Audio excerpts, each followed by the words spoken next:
Salam baku dapa dengan kata Mama Aleta. Podcastnya Mama Aleta Fun.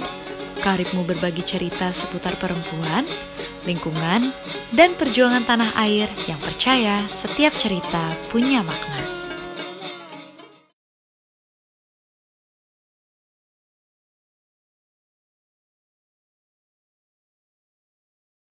Tadi kan disinggung pembangunanisme itu mulai ketaranya ketika Orba. Nah, kita pernah nggak sih Mbak ada di masa di mana perlindungan hak itu jadi prioritas gitu misalnya, secara sejarah ketatanegaraan kita nih misalnya.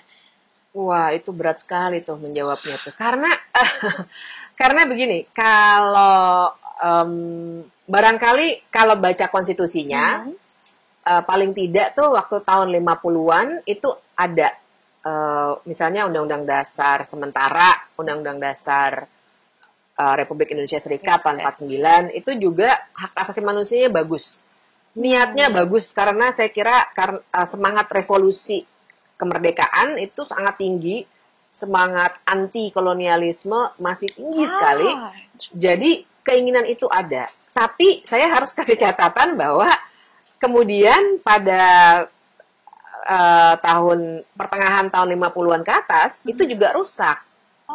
Karena apa yang ada di konstitusi, apa yang mungkin ada di cita-cita para pendiri bangsa udah mulai rusak karena ada keinginan untuk penguasaan sumber daya ekonomi. Jadi juga pemenuhan hak lagi-lagi tidak terpenuhi sih. Karena waktu itu tuh saya kalau misalnya kita baca-baca ya novel-novelnya Muchtar Lubis gitu-gitu ya, terus ya Pramudia Anantatur pastinya dan lain sebagainya, itu kan banyak kritik. Catatan hariannya Suhokji banyak kritik bahwa ternyata realitanya adalah hak orang miskin tetap saja tidak dipenuhi. Terus awal-awal reformasi sebagai wacana juga bagus. Kita sekarang ini kan punya konstitusi juga cukup bagus dari segi hak asasi manusia. Tapi lagi-lagi yang bikin rusak adalah orang-orang rakus yang duduk di pemerintahan. Sehingga apa yang jadi wacana yang bagus, jadi teks konstitusi yang bagus, pada akhirnya nggak turun sampai ke tingkat konkret pemenuhan dan pelindungan hak. Gitu. I see. Terus kalau gitu kadang kayak ngerasa kita ada di terowongan yang gelap gitu, nggak ada ujungnya, light. Mungkin biar sedikit agak mencerahkan kali ya, so it gets a little brighter lah perbincangan kita ini. Sebenarnya idealnya sih ya negara gitu. What can we do about it? Terutama apa sebenarnya yang perlu dikoreksi sih secara fundamental gitu. Apakah secara politik atau ini sebenarnya sesuatu yang mengakar, jadi nggak bisa kita ubah kebijakan ini tapi yang ini tetap kayak gini, kayak gitu. Gimana tuh menurut Mbak Bib soal situasi ini? Memang kalau membincangkan negara tuh pasti gelap banget. Saya juga suka merasa abis ngomong tuh langsung down gitu. Tapi kan ada dua cara ya untuk melihat segala sesuatu. Pertama yang melihat masalah-masalah dulu supaya kita bisa bongkar-bongkar. Yang kedua istilahnya itu asset-based thinking gitu ya. Jadi kita berpikir dari sebenarnya kelebihan-kelebihan yang kita punya tuh apa sih? Jadi kita tone-nya lebih positif gitu kali ya. Mungkin pembahasannya begitu. Nah, jadi dengan itu saya jadi pengen ngajak semua orang untuk secara positif melihat apa sih yang kita punya, kekuatan apa. Nah, menurut saya kekuatan kita itu ada di kelompok-kelompok warga. Gimana tuh? Jadi memang ya, barangkali banyak yang merasa, kita kan nggak kuat segala macam. Tapi begini, saya pengen ngajak kita semua membongkar cara pandang bahwa yang punya kekuasaan itu dia akan terus-menerus punya kekuasaan. Jangan lupa bahwa negara pada awalnya adalah warga. Saya baru nulis juga soal itu, dan saya sering banget ngomong kata-kata ini, tapi menurut saya, kita bongkar yuk. Karena cara kita dididik, ya kan, dengan pendidikan kewarganegaraan, dan kalau saya dulu penataran P4, kemudian dan lain sebagainya ya, bahkan sejarah kita aja, cara mendidiknya adalah kita nggak didorong untuk berpikir kritis, kita didorong untuk berpikir patuh. Jadi disiplin gitu ya, tertib, tapi tidak kritis.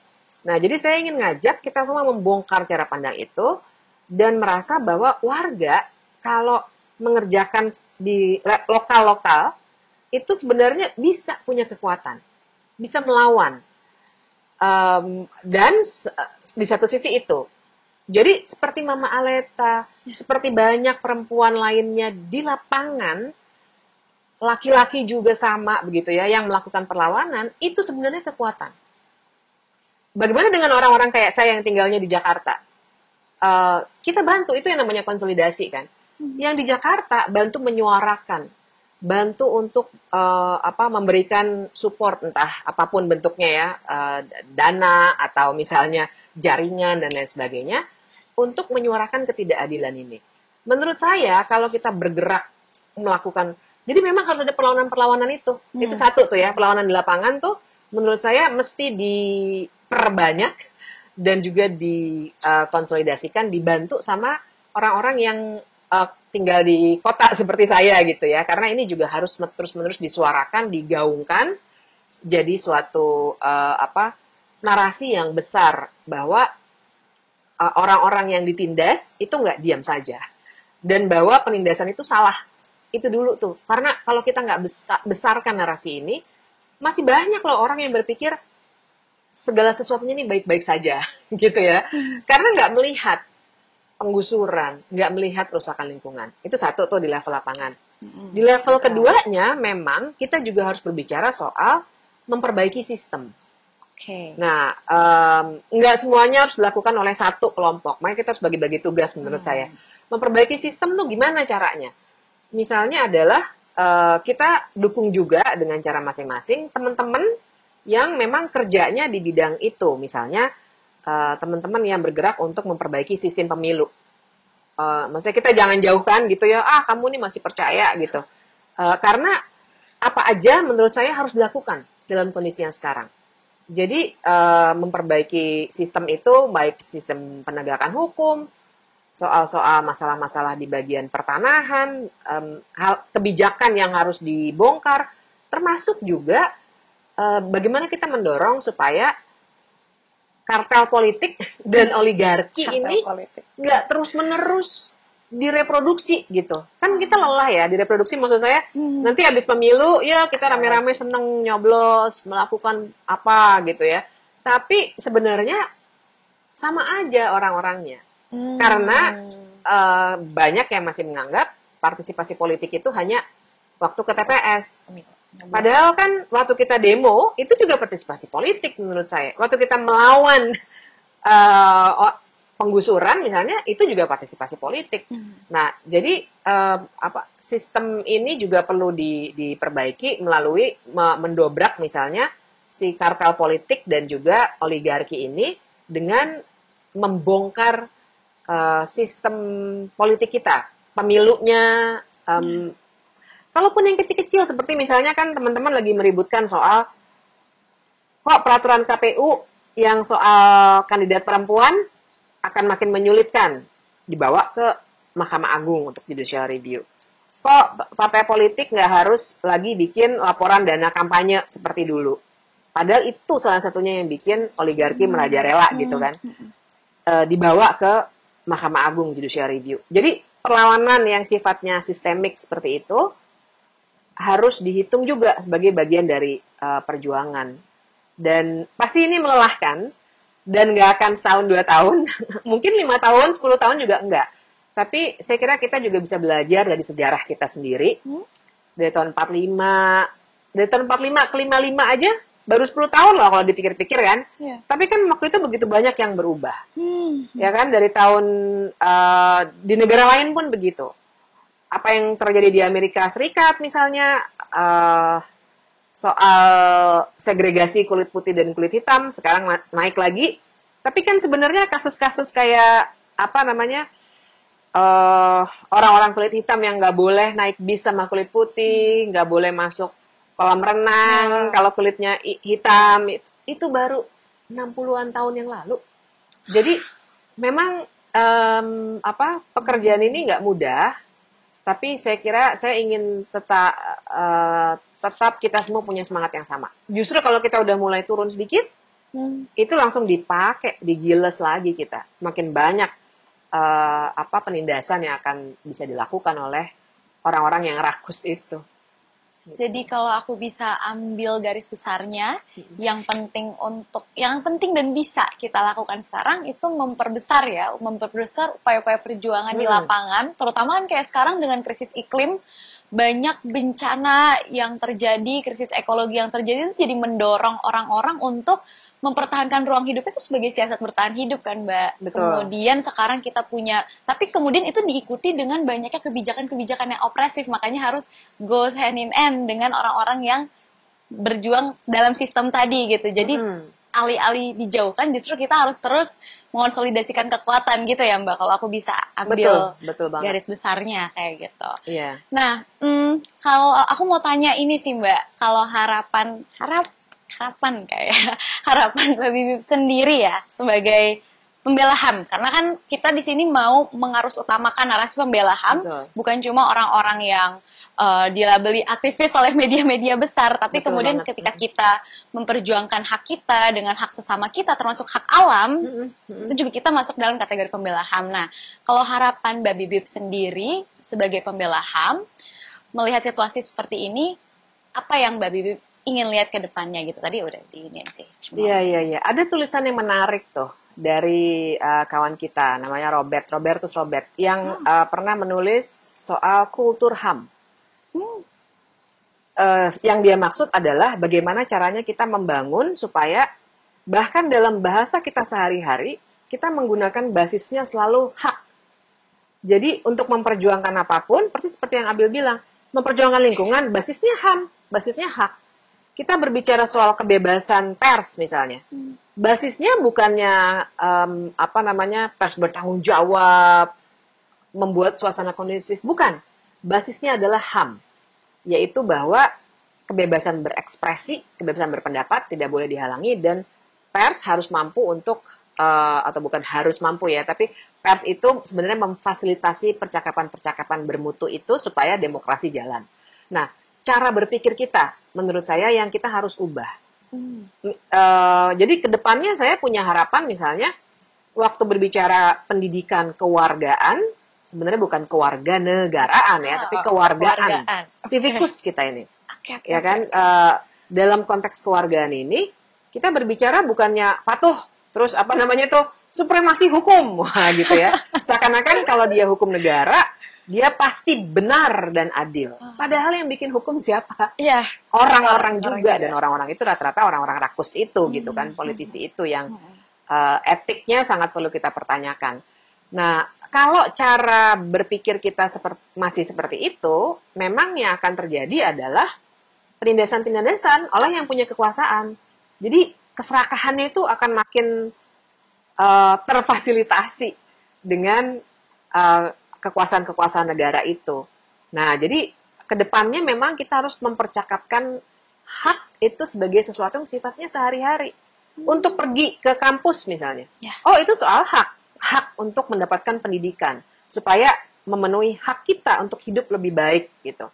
Dan lain sebagainya. Jadi, itu yang harus kita dorong. Dan cara mendorongnya adalah juga mengubah cara kita untuk mengenyam pendidikan itu. Supaya banyak orang dibuka ruangnya untuk berpikir kritis, untuk tidak asal patuh, membongkar feodalisme.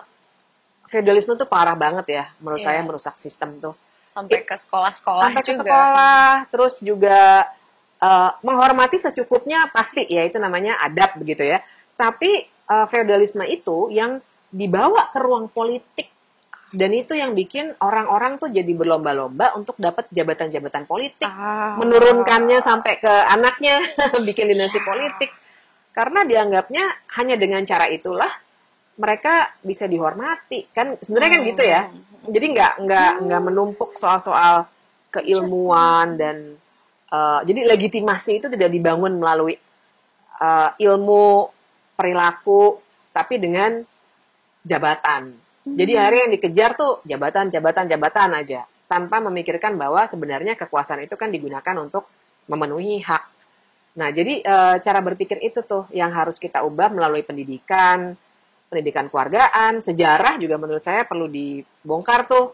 Saya kira banyak deh, jangan-jangan generasinya Abil udah mulai yang nggak tahu apa yang terjadi sebelum 98. Mulai dari Trisakti Semanggi 1, Semanggi 2, tahun 65, apa yang sesungguhnya terjadi, tahun Talang Sari, segala macam, yang mungkin kalau di sekolah-sekolah yang mungkin agak progresif, mungkin udah lumayan begitu ya. Tapi kan saya bicara ratusan juta warga Indonesia yang di sekolahnya itu SD, SMP, SMA nggak diajarin soal apa yang sesungguhnya terjadi pada peristiwa-peristiwa itu, bahwa ada pelanggaran hak. Nah, jadi nggak masuk di kepala banyak orang Indonesia bahwa hak itu sesuatu yang harus dipenuhi oleh negara. Jadi kan paradigmanya harus gitu. Awal mulanya negara itu warga, penyelenggara negara itu sebenarnya duty bearer. Kalau di HAM ya, dia adalah pemenuh pelindung haknya warga gitu. Nah, paradigma itu tuh yang belum masuk. Jadi menurut saya ke depannya supaya kita lebih bisa kritis, supaya lebih bisa mendorong ada pemenuhan hak, kita memang cara berpikirnya itu yang harus diubah, sehingga segala sesuatu yang kita lakukan itu kita pikirkan bahwa ini hak saya, hak warga, bukan hadiah atau kebaikan hati pemerintah gitu. Interesting, ini menarik banget. Jadi bagaimana kita menjadikan hak sebagai perbincangan sehari-hari dan mengubah paradigma berpikir bahwa hak itu bukan sesuatu yang given, bukan hadiah, tapi bukan kemudian hadiah. Itu adalah sesuatu yang melekat pada diri kita dan itu harus terpenuhi juga gitu. Terlebih sekarang ada negara sebagai institusi yang mengikuti kita gitu ya Mbak ya. Nah, ini aku suka banget perbincangan hari ini, yang banyak dapat poin-poin baru di luar kampus juga hitung-hitung. Mungkin kurasa ini udah banyak sekali ya yang kita perbincangkan hari ini, sangat menarik mengaitkan posisionalitas pembela HAM perempuan, pembela HAM perempuan lingkungan hidup gitu, dalam membela lingkungan hidup dan kaitannya dengan rezim pembangunan developmentalism hari ini yang kayak monster tadi memangsa predatory gitu. Sepertinya itu aja untuk sesi podcast kita kali ini. Terima kasih banyak Mbak Bibip atas waktunya untuk sharing dengan sahabat Mama Elta. Terima kasih semua. Sampai jumpa.